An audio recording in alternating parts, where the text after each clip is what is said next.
In the year 168, a plague was moving through the Roman Empire that would eventually kill perhaps 5 million people.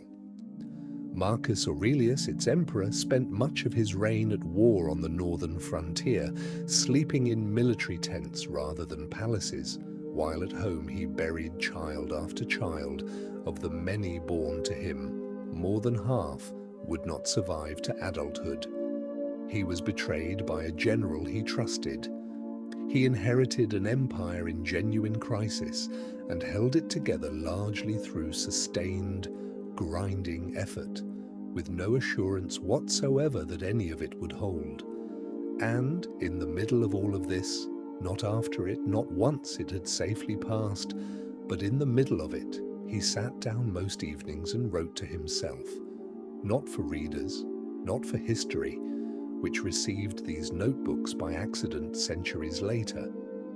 He wrote to steady himself, and one image recurs across those pages more than almost any other: the idea of a small fortified space at the center of a person, a citadel, which no plague, no war, no grief, no betrayal can ever directly enter, because it was never actually made of the kind of material those things can reach.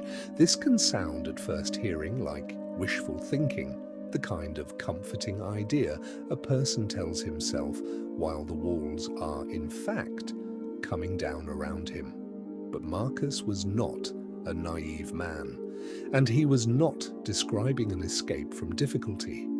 He buried those children. He grieved them fully. Nothing in his writing suggests otherwise. What he was describing was something more specific and, once you understand it, considerably more useful. A distinction between the parts of a life that circumstance can genuinely touch and one small part that it cannot.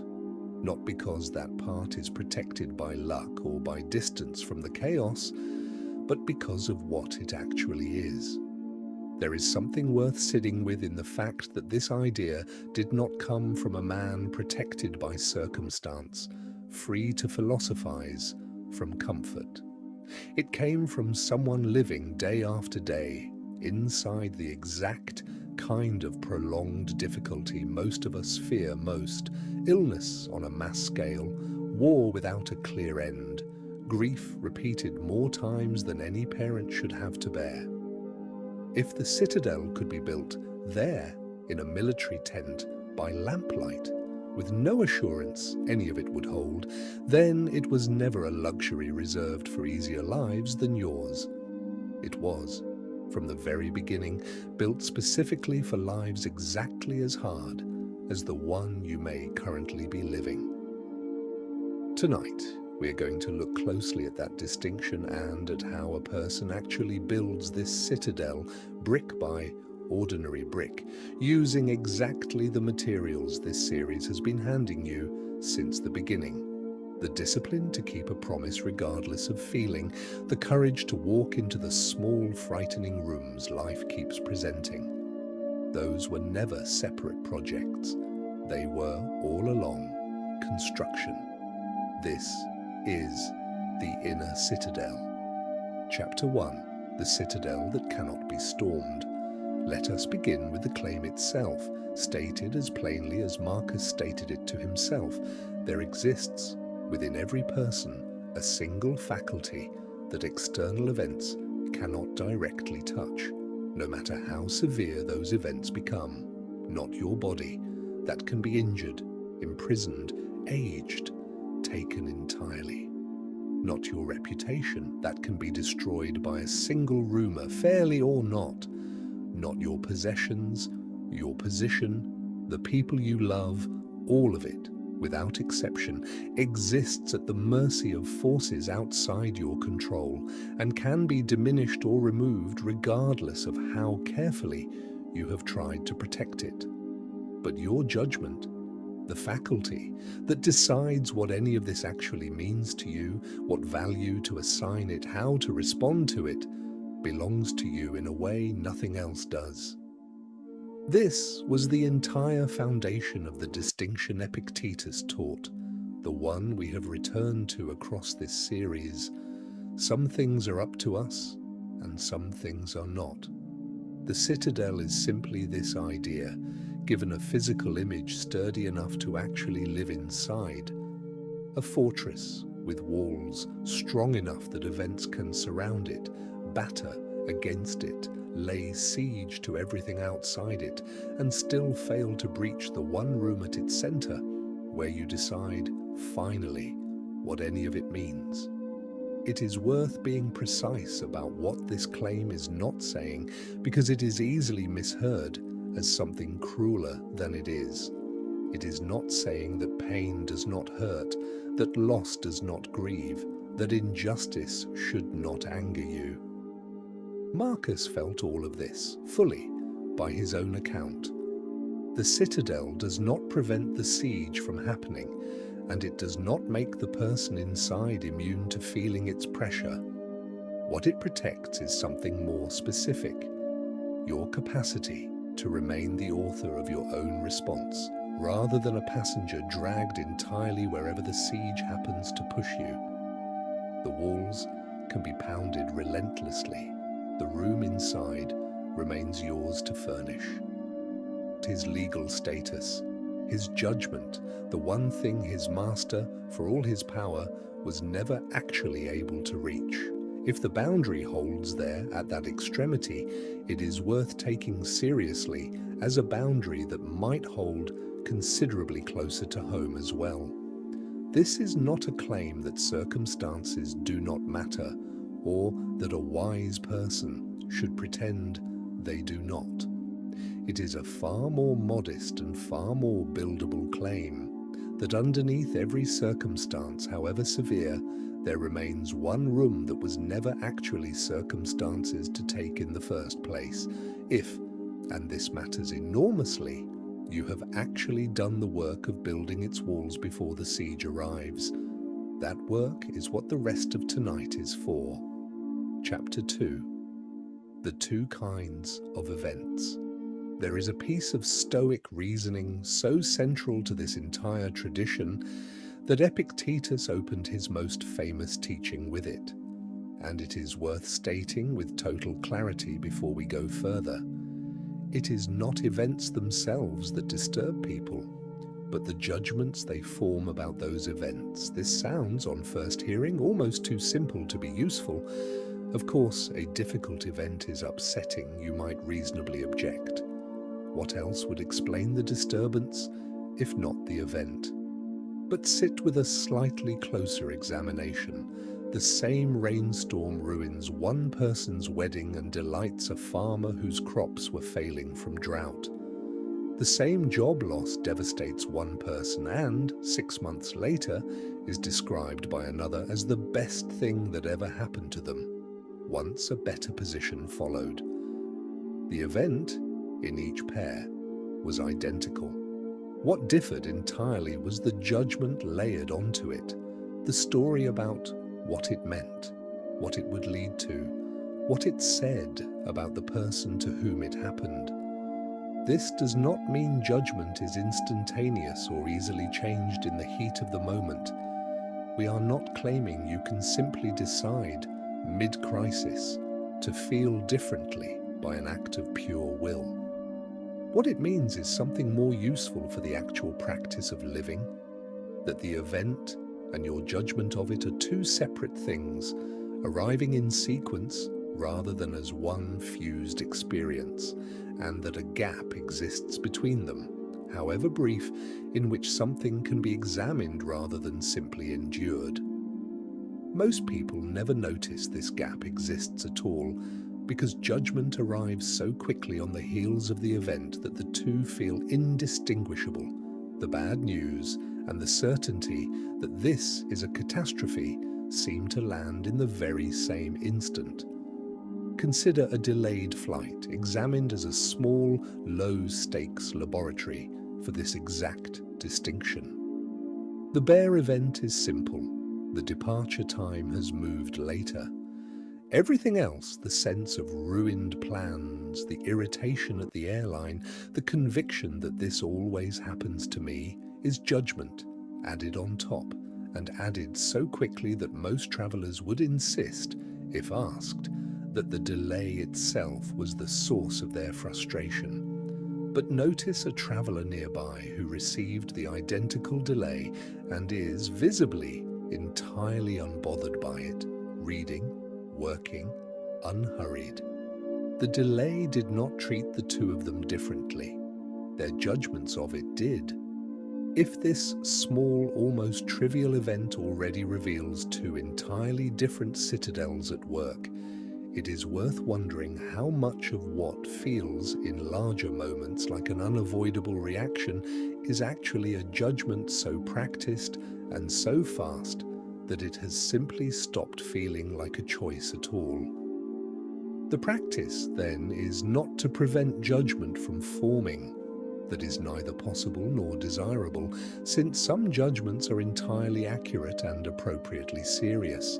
The practice is to notice that a judgment has formed, and to ask, deliberately, whether it is the only judgment available or simply the fastest and most familiar one. This is a disaster, and this is a serious problem I now need to address, are not the same sentence, even when they follow the identical event.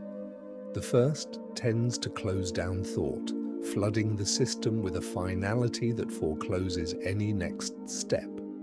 The second, while taking the difficulty entirely seriously, leaves a door open toward action, toward proportion, toward the citadel's steadier room, rather than the noise directly outside its walls.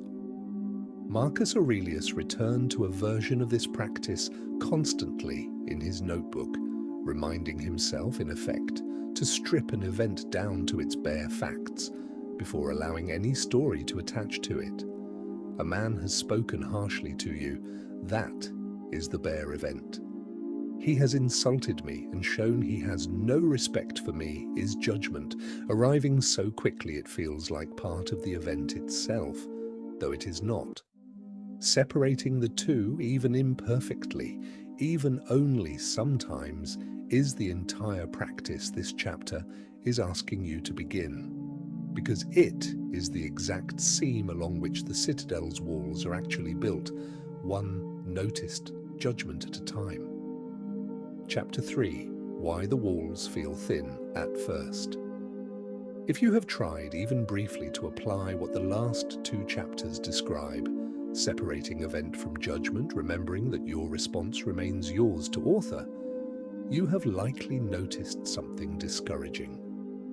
Under real pressure, in the actual moment of a genuine provocation, it does not work nearly as cleanly as it sounds on the page. This is not a sign that the practice is flawed, or that this citadel is available only to people wired differently than you. It is simply the ordinary, universal experience of building any real capacity under conditions that only become fully real once the stakes are genuinely high. You can read about staying calm during an argument while sitting peacefully alone with a book and feel entirely convinced. You can find yourself 20 minutes later in an actual argument, judgment and reaction fused together exactly as quickly and unexamined as they always were. The citadel nowhere in evidence, its walls apparently made of nothing at all. Marcus Aurelius did not write his notebook because he had already achieved permanent, effortless equanimity and simply wished to record the accomplishment. He wrote it entry after entry, year after year, because he kept needing to remind himself of the same handful of principles, which strongly suggests he kept failing to apply them consistently, exactly as you likely will. This detail is easy to miss reading a polished translation centuries later, but it is one of the most useful facts available about the entire practice. Even the man history remembers as its great exemplar needed daily, repeated reminders, because the walls, for him too, kept feeling thin under real pressure. There is a specific reason the walls feel thinnest precisely when you need them most. The nervous system's fastest, oldest circuitry is built for speed, not reflection. It evolved to move a body away from danger before conscious thought could weigh in and possibly slow that movement down at a fatal cost. This circuitry does not know the difference between a genuine physical threat and a difficult email, an unkind comment, bad news over the phone. It reacts first, in all cases, at a speed that leaves almost no room for the gap between event and judgment we discussed a moment ago. The Citadel's walls are not built in this fast circuitry. They are built in the slower, deliberate capacity layered on top of it, which means, under real pressure, the fast system will always arrive first, and the walls will always feel, in that initial instant, thinner than you'd like. There is a useful, humbler goal available here than the unrealistic one most people quietly set for themselves at the outset. The realistic goal is not to prevent the fast system from firing at all. It will fire, every time, for as long as you have a nervous system, regardless of how much practice you accumulate. The realistic goal is to shorten the distance between that first, fast reaction and the moment the slower, deliberate system gets a chance to weigh in, from an hour to 10 minutes, say, and eventually from 10 minutes to 1. This is genuine progress, even though it will rarely feel like the clean, instant mastery the idea of a citadel might initially suggest. A wall half-built still stops more than no wall at all, and a reaction caught after 10 minutes instead of never caught at all is a citadel doing real, if imperfect, work. This is not a reason to abandon the practice. It is the reason the practice must be exactly that, a practice, repeated across ordinary provocations long before the large ones arrive, so that some trace of the slower system's training is already present when speed would otherwise win entirely. The walls that feel thin today are not evidence of a citadel that cannot be built. They are evidence of one still under construction, exactly where every citadel, including the Emperor's, actually begins. Chapter 4. The Citadel Under Insult. Of all the sieges an inner citadel is likely to face across an ordinary life, few arrive as frequently or feel as personally aimed as the opinions and judgments of other people, criticism, insult, disrespect, the sense of being misunderstood or dismissed by someone whose regard you value. The instinctive response to insult is defense, an immediate, almost reflexive marshalling of counter-arguments, wounded pride, or retaliation. This response feels protective in the moment, as though the citadel itself is under direct assault and must repel the attacker at the gate. But notice what this reflexive defense actually requires. It requires you to hand the other person's words the power to determine your internal state, treating their judgment of you as though it carries the authority to actually alter your worth, when in fact it carries no such authority at all and never did. Epictetus taught something on this point that remains almost startling in its directness. If someone speaks badly of you, he suggested, do not defend yourself against the specific accusation, but instead consider it lightly. Say something like, he clearly does not know my other faults, or he would have mentioned those as well. This was not meant literally as a script. It was meant to demonstrate a posture.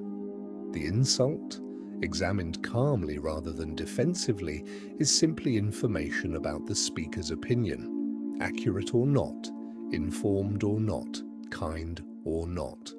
And an opinion, however sharply delivered, cannot by itself cross into the citadel and alter what is actually true about you unless you personally open the gate and hand it that power. This does not mean every criticism should be dismissed reflexively. some criticism is accurate and worth genuine consideration. We discussed, in the previous chapter of this series, the courage required to actually hear and absorb a fair correction, rather than defending against it automatically. The Citadel does not ask you to reject all outside input. That would simply be a different kind of unexamined reflex, arrogance rather than defensiveness. It asks you to pause in the gap between the words and your judgment of them, and ask honestly, is this true? And does it deserve my attention? Or is this simply someone else's mood, their bad day, their own unresolved difficulty, arriving at my gate and asking to be let in as though it were fact? Marcus Aurelius offers a further practical filter worth carrying into moments like these. He reminds himself to consider not simply what was said, but who said it, and from what understanding of the good. An insult from someone whose judgment you have genuine reason to respect deserves real weight and honest consideration. An insult from someone acting out of their own unresolved anger, envy, or a bad day carries a very different kind of evidence, regardless of how sharply it was delivered or how personally it was aimed. Sorting insults this way, by the actual credibility of their source, rather than simply by how much they sting on contact, is itself one of the Citadel's more practical daily tools, available long before any deeper philosophical work has fully taken hold. There is a specific freedom available once this distinction becomes practiced rather than merely understood. You stop needing every person you encounter to think well of you in order to feel steady, because your steadiness was never actually supposed to be stored in their opinion to begin with. People will misunderstand you. Some will actively dislike you, for reasons fair or unfair, and there is very little that can be done about this across an entire lifetime spent around other people with their own judgments, moods, and histories. The Citadel does not make you invisible to their opinions. It simply means their opinions, once examined rather than reflexively absorbed, no longer get to decide what happens in the room at your center. Chapter 5: The Citadel Under Loss. There is a harder siege than insult, and it deserves to be named honestly rather than folded into a chapter about lesser difficulties. The siege of genuine loss, of people, of health, of a version of life you had planned on and will now not get to have. It would be a distortion of everything Marcus Aurelius actually wrote to suggest that the Citadel means loss should not hurt, or that a wise person grieves less than an ordinary one. He buried child after child, and nothing in his notebook suggests he experienced this as anything other than the devastation it plainly was.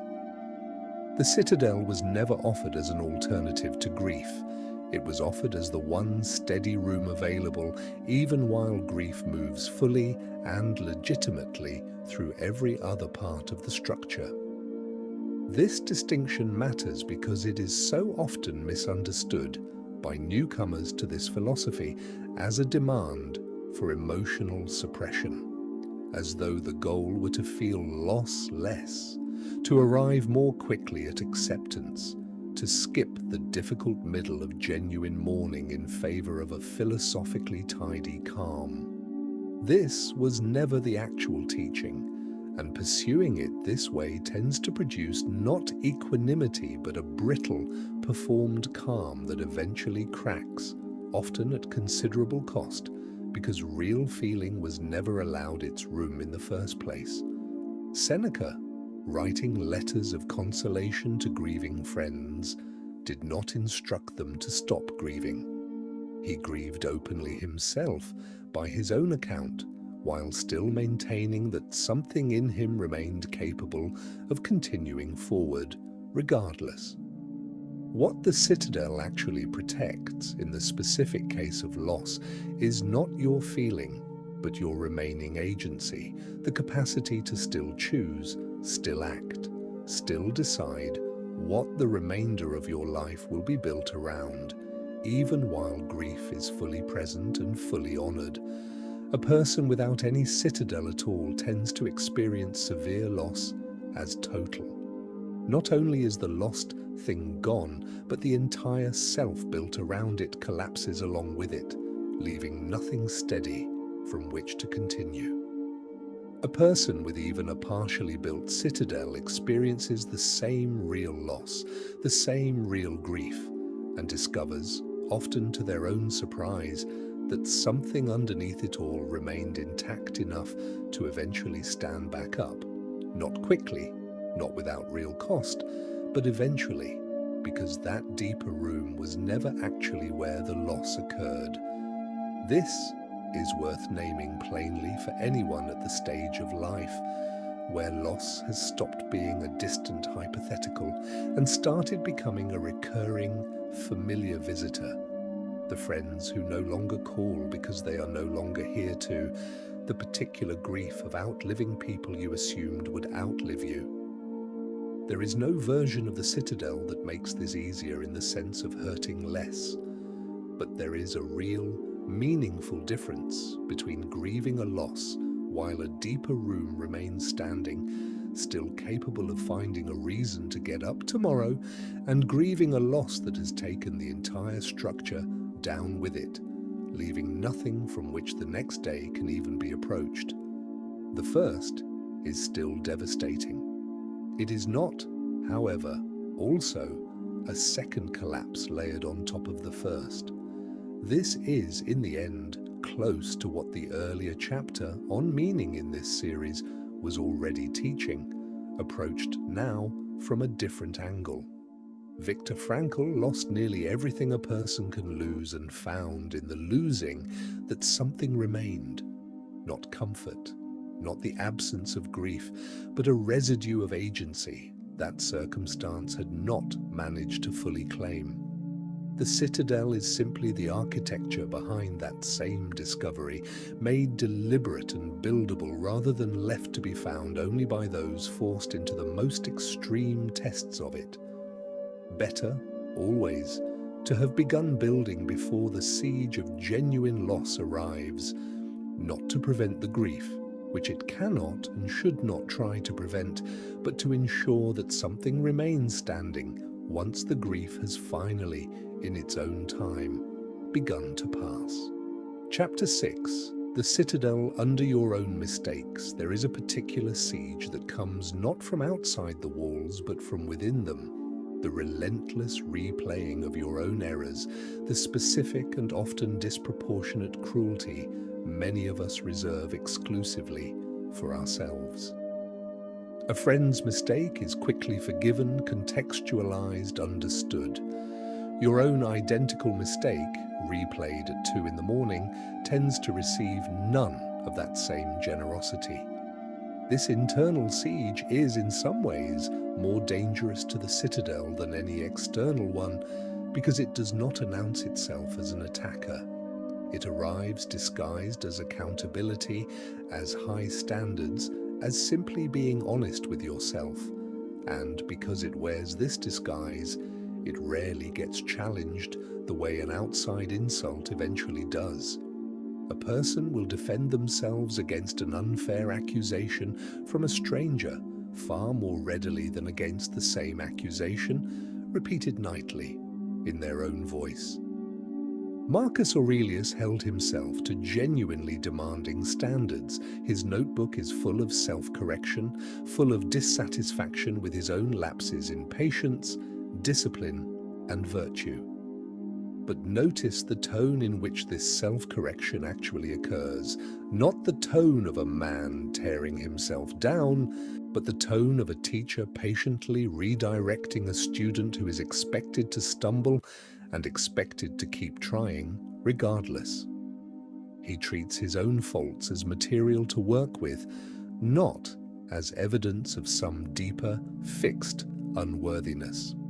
This distinction between correction that still respects the person being corrected and cruelty that uses the language of correction as cover is exactly the line the Citadel needs to hold against this particular internal kind of siege. Consider the actual function of harsh self-criticism, examined honestly rather than assumed to be useful simply because it feels serious and important. Does replaying an old mistake at 2 in the morning for the 400th time produce any new insight, any changed future behavior, anything at all beyond the immediate infliction of pain? For nearly everyone honestly examined, the answer is no. The insight, if there was one to be had, was extracted somewhere in the first several replayings. Everything after that is not correction. It is simply punishment, self-administered, mistaken for diligence because it is uncomfortable enough to feel like it must be doing something useful. There is a specific test worth applying the next time an old mistake resurfaces uninvited at an inconvenient hour. Would you allow a friend to speak to you the way you are currently speaking to yourself about this? If a friend called at 2 in the morning to remind you in detail and with real contempt of an error you made a decade ago, most people would not describe this as a helpful friendship. They would describe it accurately as a form of cruelty, however well-intentioned the friend claimed to be. The internal voice performing this same function on your own behalf rarely receives the same scrutiny, mostly because it has been speaking in your own voice for so long that its cruelty has come to feel indistinguishable from simple honesty. The Citadel applied here asks a specific and practiced question each time this internal siege begins. Has this thought already taught me what it has to teach, or is it simply repeating itself now out of habit? If the lesson has already been extracted, and for most replayed mistakes past a certain point it has, the Citadel's wall against this particular assault is the deliberate, repeated choice to set the thought down rather than invite it back in for another round. This is not the same as excusing the mistake or pretending it did not matter. It is the recognition that endless replay, past the point of any new insight, is not your own error being lawfully addressed. It is simply your own citadel, under a siege you are personally choosing, again and again, to keep funding. Chapter 7. The Citadel Under Uncertainty. There is a specific kind of siege that many people find harder to withstand than any single bad event.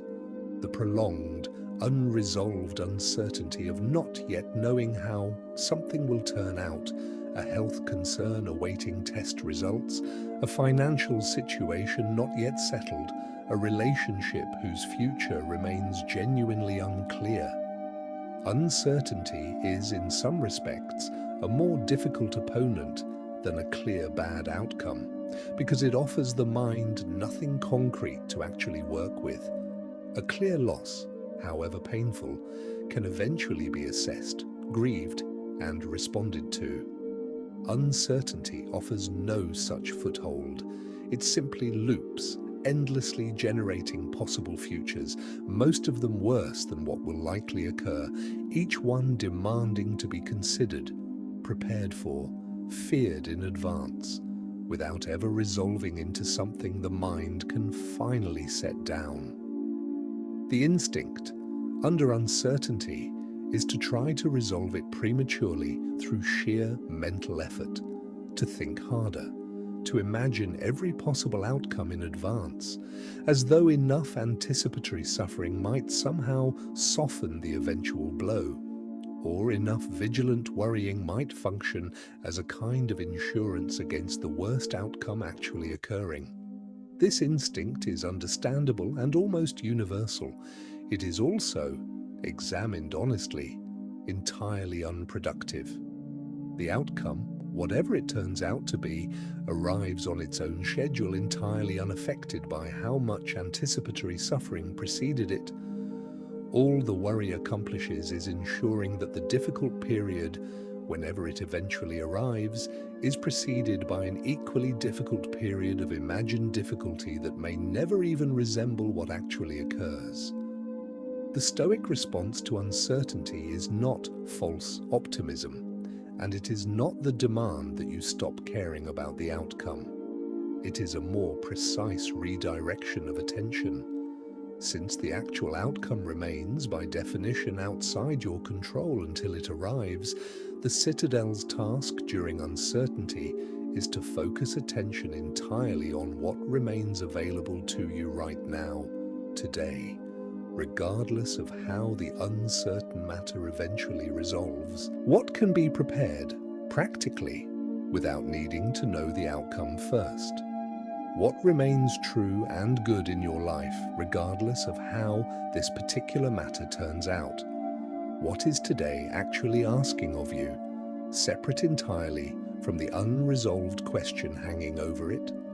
There is a specific, almost counterintuitive relief available in accepting that a small number of genuinely difficult outcomes are possible, rather than continuing to fight the mere fact of their possibility. This is not resignation, and it is not the same as expecting the worst. It is closer to what a careful sailor does before a voyage of uncertain weather, not refusing to sail because a storm is possible, and not pretending a storm is impossible, but preparing reasonably for the range of outcomes that might occur, and then setting attention back onto the actual sailing rather than the imagined storm. The uncertain diagnosis examined this way is neither denied nor catastrophized. It is simply one of several possible weathers prepared for reasonably, and then set back down so that today, whatever it turns out to hold, can still be lived rather than only endured in anticipation of a tomorrow that has not yet arrived. This is not a technique for eliminating the discomfort of not knowing. That discomfort is a reasonable, even appropriate response to genuine stakes, and pretending otherwise would simply be another form of the suppression we have already rejected as unhelpful. It is instead a way of ensuring that the uncertainty, difficult as it already is, does not additionally claim every other part of a life that remains, in fact, entirely unaffected by it. The test results are not yet known, but the walk outside, the phone call with an old friend, the work still worth doing today, none of these are waiting on that result to still be genuinely available to you. The Citadel under uncertainty is built, brick by brick, out of exactly this refusal to let one unresolved question occupy every room in the structure at once. Chapter 8. What the Citadel is not. Before we move to how this structure is actually built, an important caution is owed, because this entire idea is easily misunderstood in a direction that causes real harm, and it is worth naming that misreading directly rather than hoping it does not occur. The Citadel is not numbness.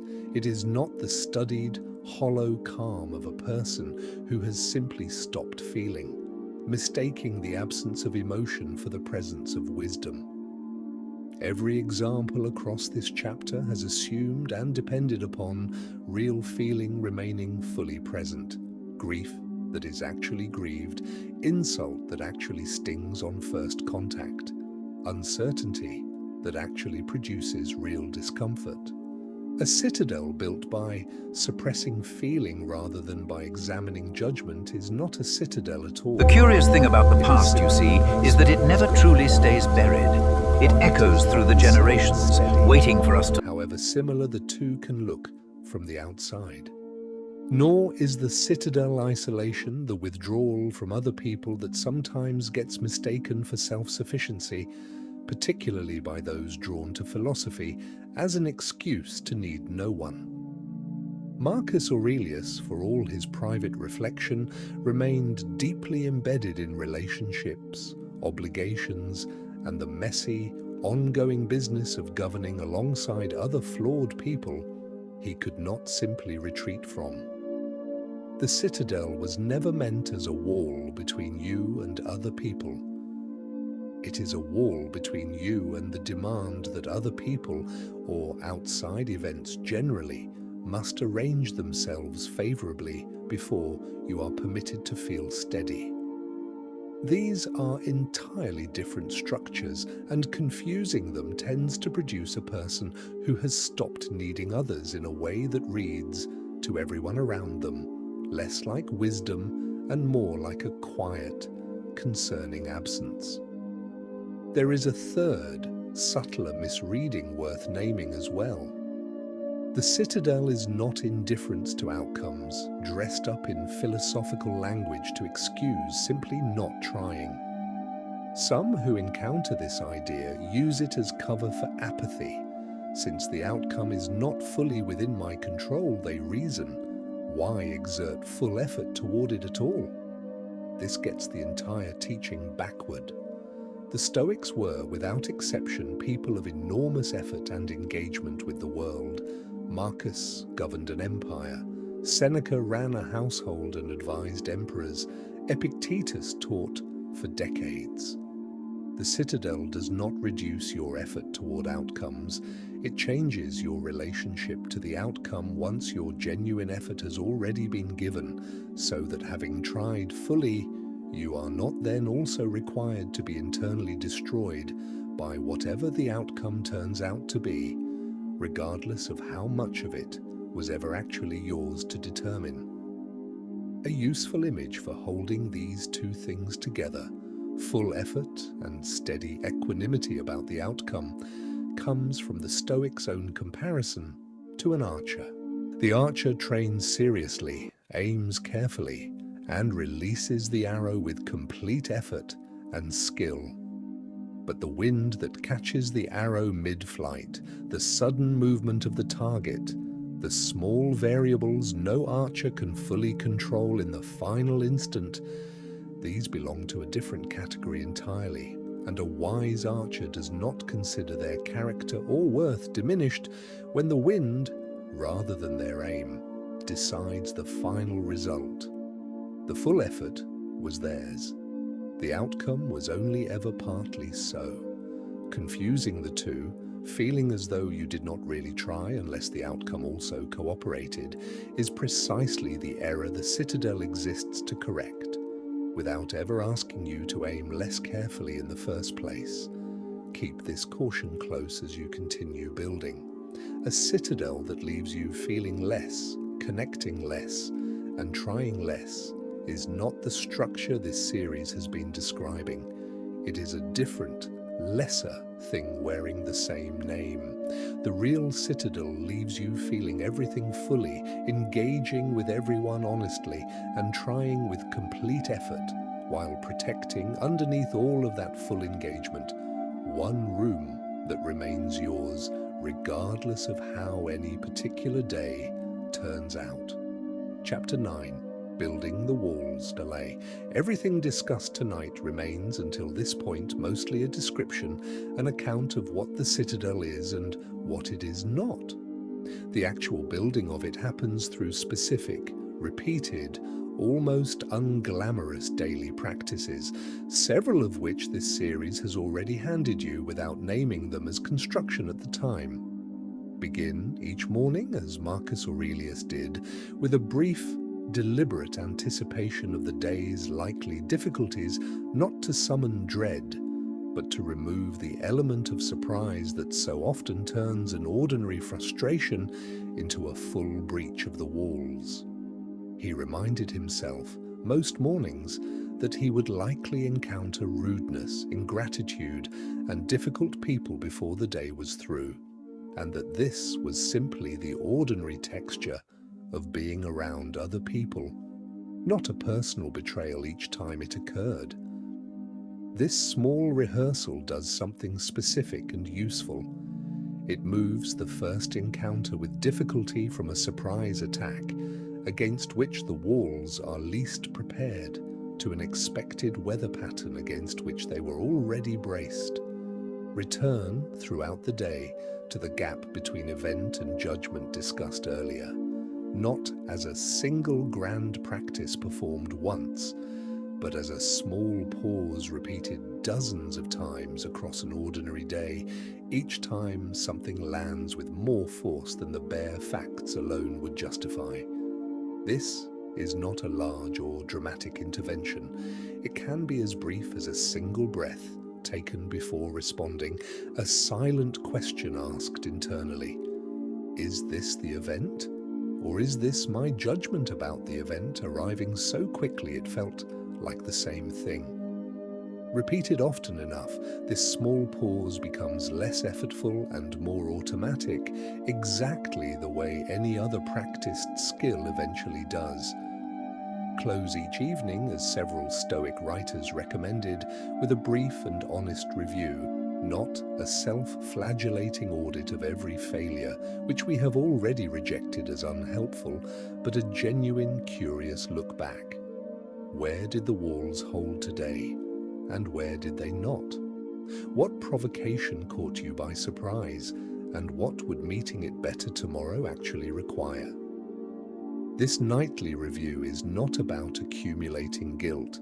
It is about accumulating data, the same kind of honest, undramatic feedback a skilled craftsman gathers about their own work, used to improve the next attempt rather than to punish the last one.